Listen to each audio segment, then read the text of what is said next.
What's up, y'all? It's your girl Danielle S. Reed, publicist, media personality, social media manager, and all around media maven. I am back with episode 2 of Insecure called Messy as F. So let's go ahead and get straight into it. Thank you for the love on my first video. Make sure you subscribe to Reed TV to get more of these videos because, like I said, I'm going episode 1 through episode forever because Insecure is something we have got to unpack. We have got to get into now that all 5 seasons are available on Netflix. So let's get into episode 2. So we finally get into our first mirror rap scene with Issa D, and she goes into this whole rap or nah, which I love. Like she's like something or nah or nah or nah or nah. And so next you see Molly and Issa have gotten back together again. They've smoothed everything over from their last little spat, and Molly's at this point asking, "So you and Daniel, did y'all smash or nah?" And Issa's definitely playing it cool. Like, no, we didn't do anything. No, I didn't go inside. I didn't do anything. Because, again, remember in episode 1, Issa and Lawrence are kind of on the outs. And Issa went to go see Daniel after the little club situation. And they did share a kiss, so that's going to come up later. So, Issa is explaining to Molly, like, how brave she felt when she got up on stage and did her little rap. She's calling it the new brave me. So, basically she's like, I don't give no fucks. Like, I'm just going to do me. I'm going to do whatever I want. And remember in episode 1, Issa was talking about what if she could live the life she wanted to live and just have freedom to do whatever she wants to do with no judgment. So this is the new brave, no fucks Issa that she's talking about. And she's of course trying to get support from her friend to be like, girl, this is just the new me. This is just how I'm going to be. And then Issa does apologize. I think they're sitting down having lunch or breakfast or something like that. And she does apologize for saying to Molly that her pussy was broken. And then here we go to the next scene. Molly's walking down the street and she gets a phone call, and it's Lawrence looking for Issa. And it's like, whoa, why is Lawrence calling Molly looking for Issa? And basically what we can infer is that Issa ain't went home. So he's like, do you know where Issa is? And Molly's like, look, y'all got to figure that out. So now we switch to Lawrence. I love this episode because we definitely get a lot more about Lawrence.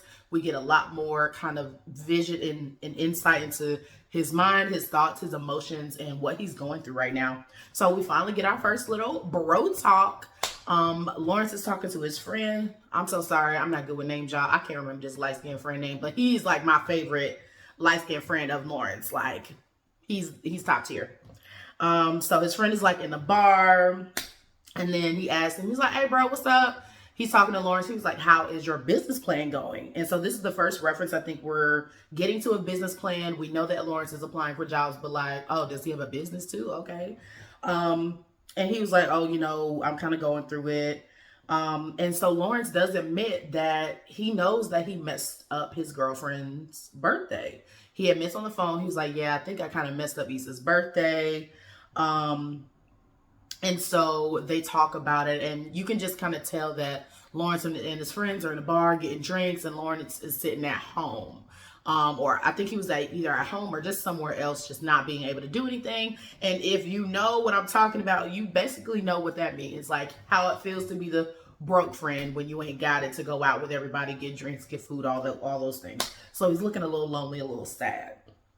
Now we switch back to Issa and Molly, and I wrote down that Molly literally tells Issa, Lawrence is the one. Like, come on. Again, as I've been mentioning, Molly is like very, very supportive of the Lawrence and Issa relationship. Of course, they've been together for 5 years, but she's like, Lawrence is the one.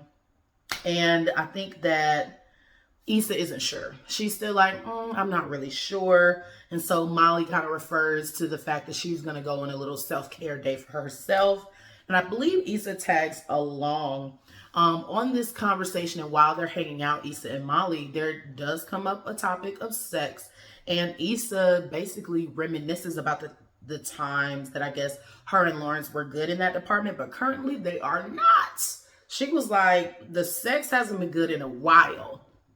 That's not good, especially when, you know, you don't have that chemistry.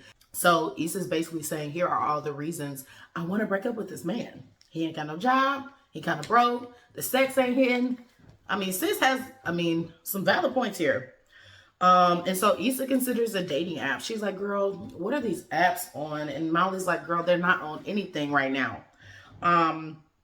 And basically we find out that Issa's pretty much doing everything she can think of to try to avoid going home. I don't think I've ever had it that bad where I was trying to avoid my significant other, but I'm sure some of y'all out here have been through some stuff like that.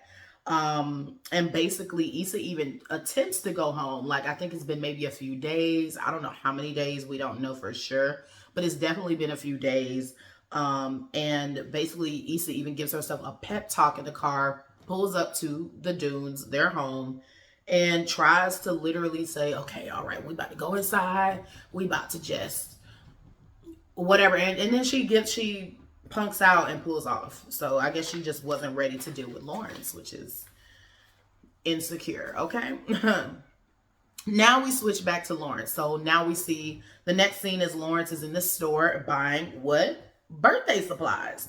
Okay, for Issa. So it looks like he's like, okay, let me try to make it up to my girlfriend. I kind of ruined her birthday with all that bad news, all that negative energy, not going out with her, not doing anything for her. Let me try to, smooth things over, even though he has not, I guess, spoken to Issa for days. So we see him buying shopping supplies, and then he sees her in the store. Now, this part I totally forgot about. Again, for anyone who's been watching Insecure or watched it years ago, like, do you remember this part where they get into this spat in the store? I do not. So let's get into it because it was actually kind of funny to me, but also pathetic. I'm sorry. I couldn't see this happening in real life with me and mine, but hey, everybody has different relationships. He sees her in there in Rite Aid, and she freaks out. She's basically been trying to avoid her boyfriend. She's like, oh crap, Lawrence, And so, she was buying panties. And so he kind of freaks out. And he's like, are you buying underwear? And then he was like, wait, are you not coming home? And he puts two and two together and realizes, like, it's been days, bro. Like, she really might not be coming back. And her buying underwear could be a sign that, yeah, maybe she's staying somewhere else, staying with someone else, etc., etc. So this is where I literally wrote down, how long has she been gone? Like, how many days has it been since she's been home? We have no idea. Issa has been staying with Molly. And so basically what happens is they get into this little spat in the store.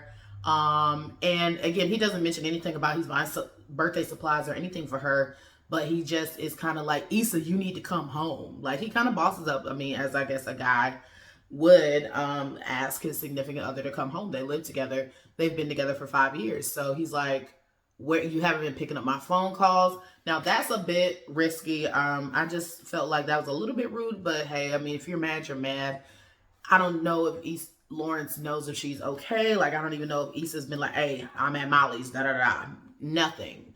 Because that could be very scary if you go days without hearing from the person that you live with. It's like, where you at? What's going on?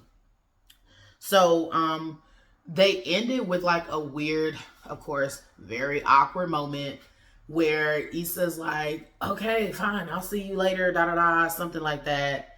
And she walks away, and then she comes back, and she's like, can I use your Rite Aid card? And this is where I give Lawrence full, yeah, like, bruh, turn around and walk away. But he definitely turns around and walks away and ignores her. That part I thought was funny. But then I was like, Issa, girl, what are you doing? Girl, figure out your life, girl. So what are you doing? So next scene, Issa and back to Issa and Molly. Issa finally does tell Molly that she kissed Daniel. And she says, but nothing else. We didn't do nothing else. And so Molly was like, what? Oh my God, why you didn't tell me that in the first place? It's like, girl, she had to actually process that she even did that shit probably. Issa mentions winging her presentation. So now we go back to work. Issa's like, I'm on some new I don't give a fuck vibes. So she's like, look, I'm just gonna wing it for these white folks at work. And so Issa borrows Molly's clothes, which we know Molly is a lawyer. She has a lot of suits. So Issa comes into work the next day looking very fly, looking very confident, which I thought was going to carry our sis through the presentation. But no, we have, of course, in Issa fashion, a beautiful, beautiful fail of a presentation. So she kind of bombs it in the bad way. She didn't have really anything planned out. Her coworker tried to help her out by giving some ideas, because I believe she was supposed to be presenting some new ideas for what We Got Y'all could be doing with youth. And they basically just had some like random ideas that had no planning, no logistics or budget involved. So if you work in nonprofits, or if you work in the professional industry or society, corporate America, anything, you know that you got to come correct, especially when you're talking about getting money for kids. So she kind of bombed that, which I was like, dang, the suit couldn't get her through that. Oh well. Now we switch back to the workplace with Molly. We know that Molly's always very successful at work. All we see is her coworkers come and crowd the desk of her coworker, and they're like, congratulations, because her coworker got engaged. And so everyone's congratulating her, asking her about the wedding, asking her a million questions. And Molly's just kind of sitting there looking stush in the corner, looking kind of salty, looking kind of mad, looking a little jelly. She's jelly. And so we know that Molly has been waiting to try to get into this like upper echelon league of this dating app. And so she's just feeling kind of jelly. Now we switch to the scene where Lawrence officially does throw Issa's birthday supplies away. This late ass birthday tribute, I guess he was going to try to give her if she ever came home. So he throws the supplies away, which I thought was sad. Like, dang, you couldn't have even tried. But I think the spat or seeing her in Rite Aid purposefully planning to not come home and not communicate that to him pissed him off. Because it's about communication. Like, at least be like, hey, I'm going to stay with my parents for a week. At least he knows you're alive and knows you'll be gone. But just not communicating and avoiding your significant other and not coming home, it's like I said, a little risky. Because Black women get snapped. So Issa does a lot of thinking about things that she should or could do, but doesn't do it in this episode. And then we get the neighbor. There's this gangsta ass neighbor in the dunes checking on Lawrence and asking about him and Issa, because he's noticed that Issa ain't been around. He hasn't seen them. Good looking out neighbors. I love Black neighbors. They be looking out. Nosy as hell, but looking out. And Lawrence tries to make it seem like everything is fine. So back at work, Issa is actually working. Actually trying to figure out what to do with her actual job, and stuff like that. I think she actually gets pressed by her boss too. That kind of shocked me because, not really, but yeah, it did. Seeing as, let's just go straight into the next scene. We switch back to Issa still avoiding going home, even after a bad day at work. So here's what she does before going home. She argues with Lawrence in the mirror. So I think this is really, really telling of some of the things that Issa is trying or wants to get off of her chest that maybe she's afraid of telling Lawrence to his face. Issa basically makes reference to the things that she is not liking that Lawrence has done in a relationship, or things that she's kind of tired of. Like, she's mentioned, like, I have to carry all the emotional baggage in the relationship. I have to be the financial breadwinner in this relationship. I have to be the one that initiates everything, plans everything in this relationship. And so she has another mirror kind of rap moment. I think she's still at work, late at work, trying to literally have this conversation or argument with herself about Lawrence in the mirror. And then we go back to Molly. She's walking down the street in like a sweatshirt, just chilling on the street. And Jared sees her from episode 1 on the street with her dog. And so they kind of run into each other, and it seems to be kind of like a nice little kind of run in. And then Issa finally goes home. Issa goes home. There's like an awkward silence. And then Lawrence tells her that he has an interview, and Issa apologizes for ignoring him. And that's it. End episode. So I'm not gonna lie, this isn't like my favorite episode of Insecure. It was very super short. I literally wrote super short and random. We're gonna get more into the relationship in episode 3, so I'm gonna go ahead and give y'all episode 3 ASAP, surely, because yeah, don't stop here, keep going. I actually got episode 3 and 2 a little bit mixed up because again, episode 2 was kind of slow, but episode 3 definitely picks up. So I'm gonna definitely give y'all episode 3 ASAP. So thank you so much for watching my review of episode 2 of Insecure. Basically, my review is mid. What y'all doing? Avoiding going home? That's like childish. Being open and honest with each other. I definitely, I guess, take that for granted because I'm definitely open and honest in my relationship with my boyfriend. I don't feel afraid to tell him anything. But not everyone can say that. So, yep. Do better, y'all. Do better. Again, I'm Danielle S. Reed. This is Reed TV. Make sure you subscribe and peace out.